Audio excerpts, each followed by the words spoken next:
La vida es eso que sucede tal cual cada uno lo percibe.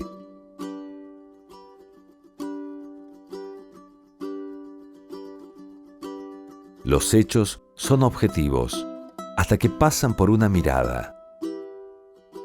Ahí, inevitablemente, todo se transforma y nace algo nuevo.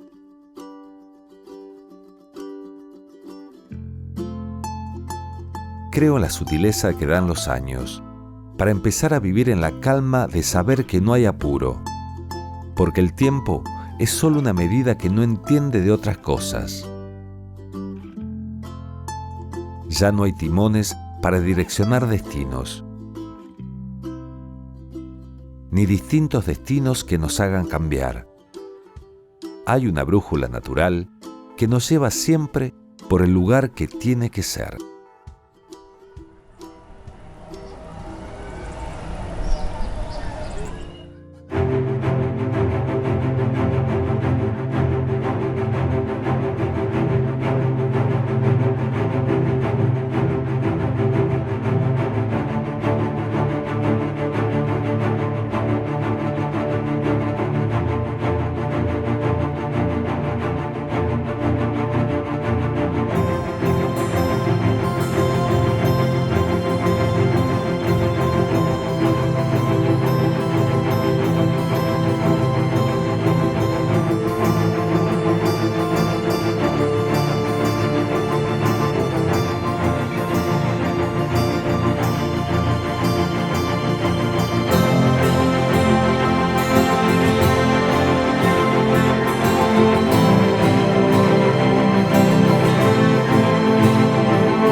Vuelvo a la ciudad de Villa Mercedes. Vine en busca de una historia que está vinculada con el origen de este lugar. Una casona antigua, que fue propiedad del coronel Iseas. Allá por el 1800. Para contextualizar, debo viajar más atrás en el tiempo.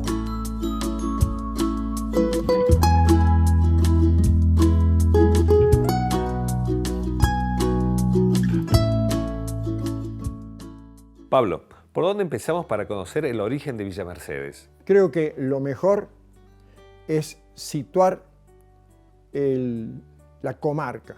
Comarca. Y se denominaba Las Pulgas. Y la gente que vino del Saladillo, norte de la provincia, con sus animales, con sus familias, teníamos las dos vertientes, la civil y la militar, totalmente ensambladas para poder decir, este es el lugar adecuado para hacer la fundación que nos está pidiendo la nación.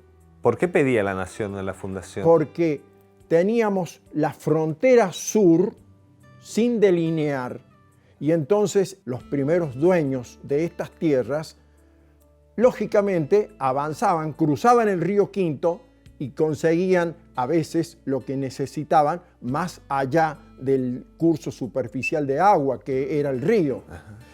Pero los ranqueles no tenían en cuenta para nada de que los españoles cuando llegaron dijeron, este es el río primero, este es el río segundo, el río tercero, el río cuarto, y cuando llegaron a esta parte dijeron, este es el río quinto, ¿no? Y ese es el nombre de los españoles. Digamos, los españoles fueron los que pusieron los límites, digamos, de cierta forma. Siempre. Las fronteras nacieron en el interior del país porque los españoles buscaban delimitarlo. ¿Y cómo se fue creciendo? ¿Cómo fue tomando forma de ciudad? Nace en la propia Plaza La Finur, hoy Plaza La Finur, y en aquellos tiempos Plaza del 4, porque ahí estaba el 4 de caballería de línea. Entonces ahí comienza a su alrededor a construirse las distintas habitaciones, casonas que podrían albergar a los, no solamente a los jefes, sino también a los propios soldados que tenían sus propias familias. ¿Quiénes hicieron los ranchos en el bajo del río para que pudieran vivir las familias? Las mujeres de los soldados. Las mujeres eran las encargadas de hacer el adobe. Las mujeres hacían el ladrillón, es decir, era de paja mezclada con barro. Pero ya estaba armada como... No estaban armados como población. Bien, no estaba organizada. No estaba organizada, sino que estaban dispersos. Bien. Ya cuando llega Justo Daract, y lo hace también Pedernera, traen a Rivarola, que es un ingeniero militar, para que haga el primer plano. Tendríamos un límite sur en el plano, que sería el río Quinto. Y desde allí, avanzando hacia el norte, íbamos a tener varias cuadras, no delimitadas, por supuesto, no delimitadas, pero sí sabiendo de que se extendían hasta esos lugares lo que se pretendía como grupo humano organizado. Y finalmente, por esas cosas que tiene, digamos, la influencia, la incidencia de la población que trabaja, que se esmera, que se sacrifica para poder llevar adelante el proyecto, decían, sí, pero nosotros estamos dedicados a todo esto bajo la protección de la Virgen de las Mercedes. A don Felipe Sá le pidieron que fuera y dijera que la gente de Fuerte Constitucional quiere que su grupo viva en una población que se va a llamar Villa de las Mercedes. Al poco tiempo, la gente que trabajaba en los campos circundantes, aledaños, fue mochando un poco, abreviando, y le sacó el de las y quedó Villa Mercedes. Pienso en la velocidad de los años. Pero a la vez, en cuánto lleva a urbanizar un territorio. Esta casona se encuentra en la manzana número 1 de la ciudad. Desde aquí, todo se proyectó. Fue como una semilla germinando.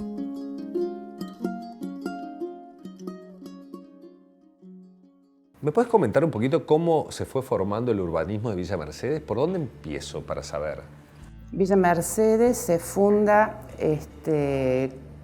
por una decisión del gobierno nacional de avanzar sobre la frontera del Indio, porque ya había terminado el periodo de guerras en el país, se había sancionado la Constitución, y bueno, era hora de organizar otros ámbitos del país, ¿no?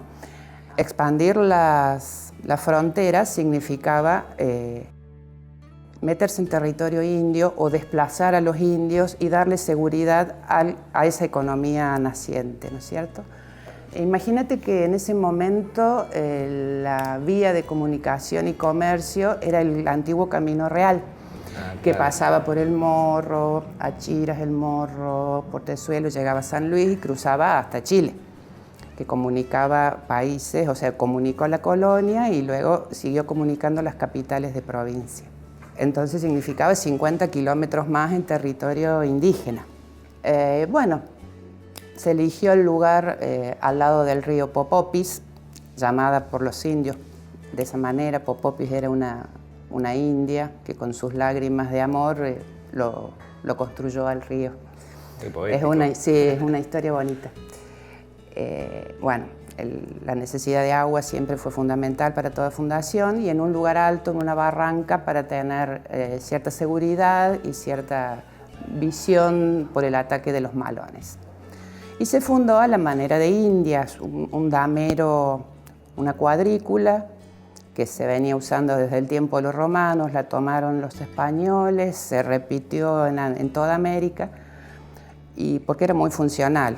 Se traza una cuadrícula, al centro la plaza y las manzanas circundantes se dividían en 4 solares y circundando la plaza las instituciones más importantes, y luego se distribuía la tierra entre los habitantes. Fueron 8 por 8, 64 manzanas las iniciales con la plaza al centro, y en poco tiempo creció porque vino poblaciones, gente del Morro, de las estancias, se fue poblando rápidamente, con la buena estrella de que 20 años más tarde, que para esa velocidad de tiempo en que se vivía no era mucho, llega el ferrocarril. Un cambio, eso fue un cambio abrupto, rotundo, ¿no? Y pasó 3,5 kilómetros al norte de la primera fundación. Y por el tren llegó todo lo que Europa tenía. Llegaron materiales nuevos, hierro, chapa, cemento, muebles, máquinas, herramientas, inmigrantes, oficios. Llegó absolutamente todo con el tren. ¿Hay un estilo arquitectónico que predomina en Villa Mercedes? Lo que pasa es que cuando llegó la inmigración con el ferrocarril y vinieron los mayormente italianos, trajeron sus modos de construir.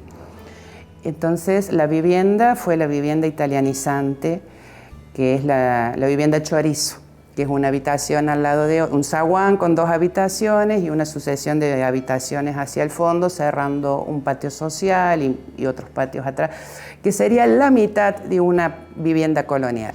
En ese momento había gremios de trabajo, se construía casi todo igual, digamos, sobre la línea de edificación, se elevaban 7 metros, zaguán, dos habitaciones, decorabas tu frente a gusto y placer, pero creo que el paradigma de la modernidad y de la higiene y del automóvil y de todas las cosas que traía la modernidad hicieron que las calles fueran más anchas, que las veredas fueran más anchas, que hubiera arbolado en las veredas. Era una nueva visión de ciudad.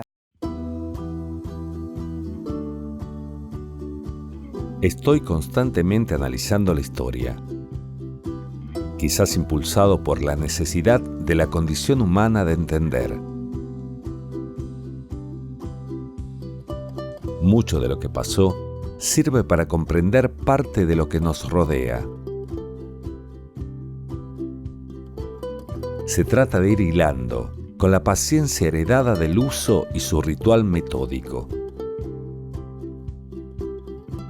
Creo en el descubrir como una posibilidad abierta, que no tiene fronteras, acéfalo de prejuicios.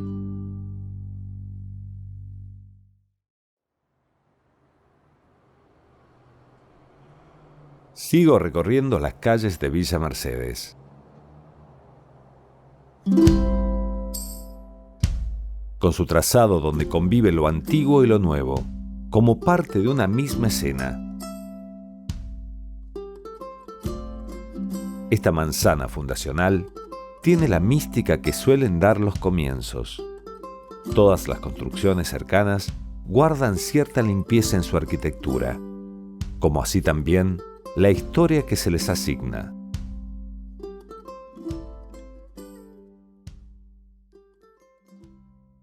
Viviana, ¿de quién era esta casa? Bueno, esta casa fue del coronel Iseas. Justamente el gobernador, que en ese momento era Justo Daract, mandó llamar al 4º regimiento y como coronel era el coronel Iseas. ¿Cuánto tiempo vivió en esta casa? Él viene en 1856 y la casa es más o menos de 1870.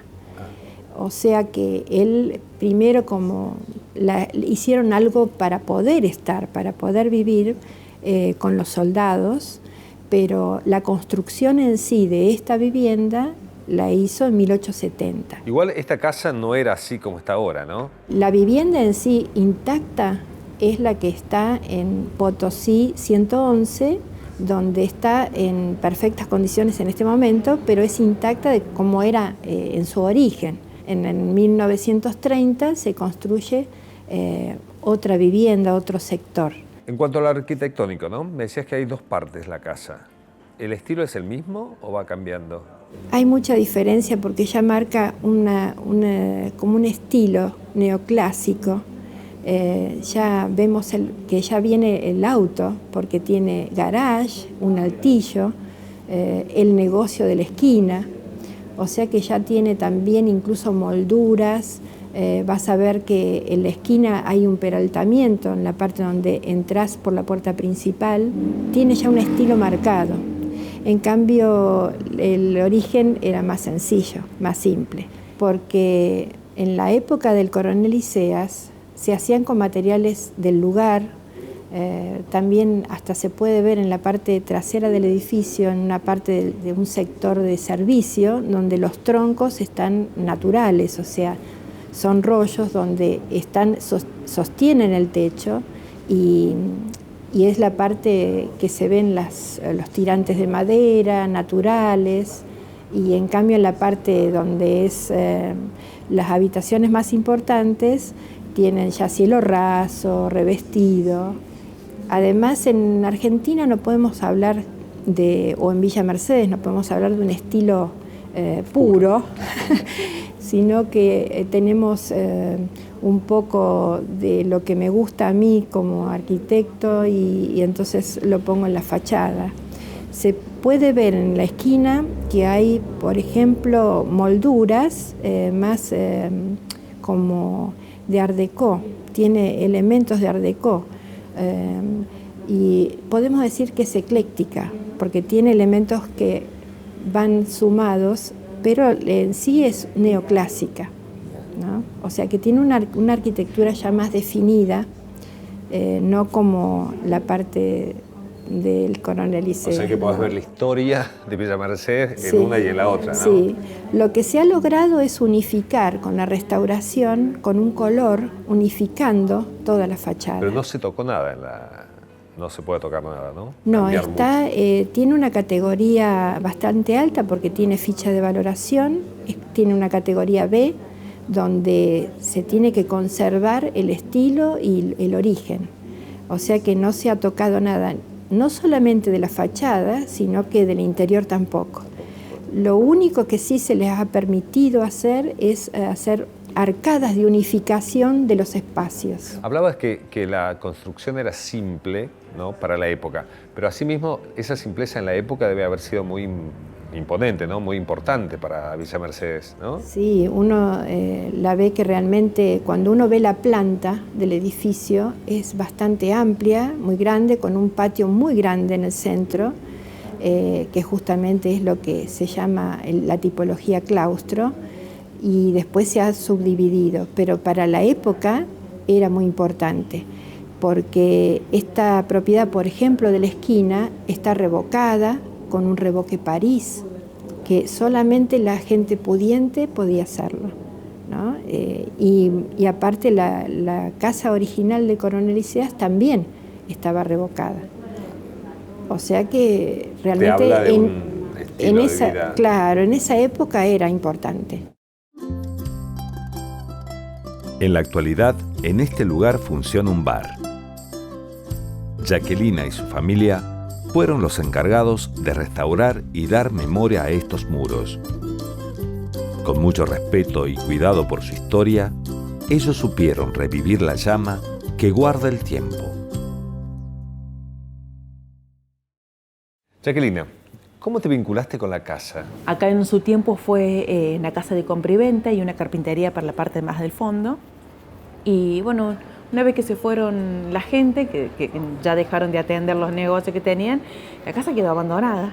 Y bueno, con mi marido teníamos la idea de poner algo acá en esta esquina tan representativo, con tanta historia para nosotros, para los villamercedinos, que bueno, dijimos ponemos algo, sí o sí, un café, algo que le dé más vida de lo que ya tiene esta zona. ¿Vos ya conocías la historia de la casa cuando Sí, ¿Fuiste sí, con este emprendimiento? sí, yo ya conocía la historia, sí, de la casa y de la zona, porque yo soy nacida y criada acá en Villa Mercedes. Mi casa paterna está acá, cruzando la 25, 2 cuadras, así que imagínate que todo esto es mi zona. Yo me he criado acá, es más, he venido a jugar a la Plaza de la Finura, así que imagínate que conozco toda la historia. Claro. Y siempre me gustó ver todo lo que es la fachada, esos ángeles, esas alas, esas distintas formas que tiene, que sí, no, casa, ¿no? me vuelve loco. Y todo lo que es las rejas, no, son cosas que siempre me apasionaron. ¿Y cómo es encarar un proyecto así? Empecé primero obviamente con la idea, y bueno, conjuntamente con mi marido que comparte mis ideas, y después, bueno, acercándonos a lo que es el municipio para saber, sabíamos que estaba protegido obviamente, pero ¿con quién tenemos que hablar? Bueno, era con Viviana, entonces bueno, hicimos contacto, empezamos a trabajar, qué es lo que se podía tocar, qué es lo que no se podía tocar. Se marcó primero lo que se podía tocar o no. Y en realidad nosotros nunca era la idea de tocar nada. Todo se tapó, y si vos empezás a martillar un poco cuando sacaron los clavos, ellos que sacaron todo el material, primero tiene material, pero al fondo hay tierra, es todo, tiene unos ladrillos que tienen lodo. Claro, el adobe. Exactamente, el adobe. Y después tiene el material. El piso es original. Es original, sí. Y las puertas, pero veo que hay diferentes tipos de puertas. Bueno, son todas las que estaban tiradas al fondo de la casa, las hemos restaurado y las hemos colocado en las divisiones que acá pasabas para el baño, entonces bueno, nosotros le colocamos esas puertas. Perfecto, bien. Así ¿Y que, cómo te encontraste con esta parte de la casa, digamos? Con esta parte, entonces? bueno, estaba destruida obviamente. El techo de acá, por ejemplo, se veía el cielo directamente. Estaba comido, los baños también estaban todos rotos. El techo, fundamentalmente, las chapas estaban todas comidas.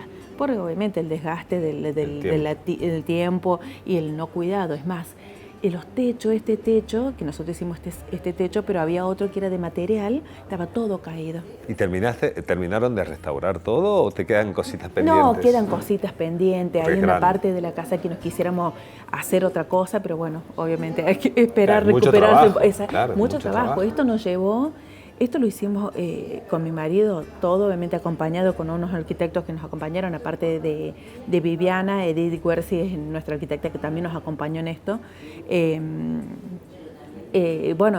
Todo lo hicimos nosotros, pulmón, claro. Todo, porque lo que queríamos es que fuera, hecho del trabajo nuestro. Mi marido se dedicó a restaurarlas, a pintarlas. Es algo maravilloso, son cosas que yo lo hice con mucho disfrute, con mucho placer.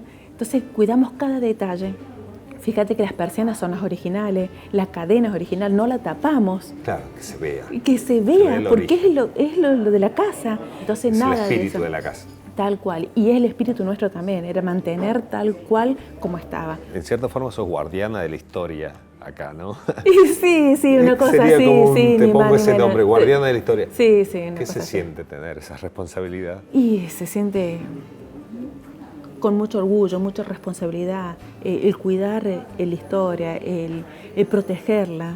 Me siento realmente muy feliz, ni más ni menos, sabiendo que parte de nuestra historia está acá, de nuestro crecimiento, de nuestra fundación como ciudad está acá, que estamos cruzando la plaza y tenemos toda la historia de nuestra ciudad.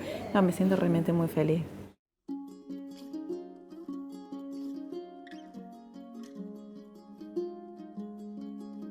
Hoy entendí que el pasado se puede manifestar de múltiples formas. Una energía intangible nos une a él. La arquitectura es una fotografía de una época. Mucho tiene que ver la preservación que haga el hombre de ella. Es la única manera de tener acceso a ese archivo silencioso que habla y da señales precisas de lo necesario que es tener memoria como pueblo. Es momento de continuar este camino. Una idea recurrente surge en mí. Quizás nace en la raíz de la soledad ante ningún istmo.